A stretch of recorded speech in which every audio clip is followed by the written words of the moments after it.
Et il est clair que la religion est une autre racine de blessure de ce roman. Ouais. Vous en parlez spécifiquement page 71 lors d'une discussion entre deux personnages ce soir de réveillon. Les mots l'église, faire trembler, tragédie et culpabilité se retrouvent dans la même phrase. C'est l'image qu'il reste de l'église tout court dans le monde. Alors en tout cas, il y a une chose que je ressens, c'est qu'elle a donné cette empreinte à la société. Ça, c'est une chose. La notion de culpabilité est une notion qui est née quand même de ça. Et la notion de culpabilité, alors là, c'est évident, quand on écrit un texte, on y met beaucoup de soi-même, sinon ce serait pas la peine d'écrire des textes.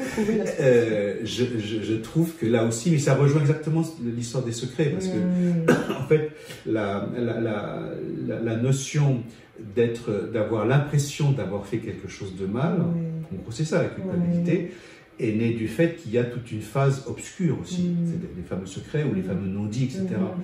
Pour moi, je pense que c'est important, même si c'est pas quelque chose qu'on raconte brutalement en une seconde, qu'il n'y ait pas de face cachée en fait. Qu'il n'y ait pas de face cachée parce que d'abord ça sert à rien. Je pense que si on a quelque chose à cacher, c'est qu'il y a un truc qui cloche, donc il faut mieux régler ce truc qui cloche. Ou un manque de confiance aussi. Oui, mais du coup ça cloche en fait. C'est vrai, on en revient. On en revient. On revient sur la famille et l'enfance, on a moins de liberté à s'exprimer sur la religion, on subit, et puis quand on est grand, on se détache, presque on brise les liens, et on peut s'exprimer sur ce qu'on a vécu, et en général c'est toujours les mêmes explications. C'est souvent les mêmes choses. Alors ce qui se passe aussi chez beaucoup de personnes, que j'ai pu rencontrer d'ailleurs, c'est que on met ça dans un coin. C'est-à-dire qu'on ne veut plus s'en occuper, mais ça, toutes les choses qu'on met dans un coin, ça ressort. C'est pour ça que c'est important, je trouve, de dire les choses. Est-ce que l'ivoirienne représente l'Église pour Rémi, du coup? Là, je dirais pas ça. Est-ce que c'est une forme de représentation?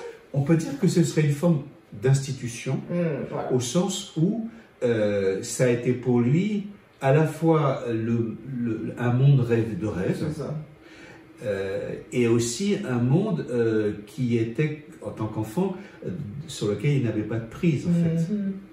Et surtout, avec Camille qui l'adorait, un monde où il était très protégé, en fait. C'était un prince.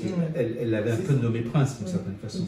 Alors, je dirais pas l'Église, au sens où, pour moi, l'Église, il y a quelque chose justement d'un rituel qui n'est pas du tout, qui est pas extravagant, au sens qui n'est pas aventurier pour moi, en tout cas. Il est peut-être extravagant en lui-même, mais pas forcément dans son... Alors que l'ivoirienne, c'est plutôt un terrain totalement de liberté, mais avec ce double visage que c'est totalement la liberté, et que c'est aussi quelque chose qui est empêtré, si j'ose dire, dans un tas de secrets, dans un tas de complications, qui sont, elles, le contraire de la liberté. Je faisais référence à l'Église.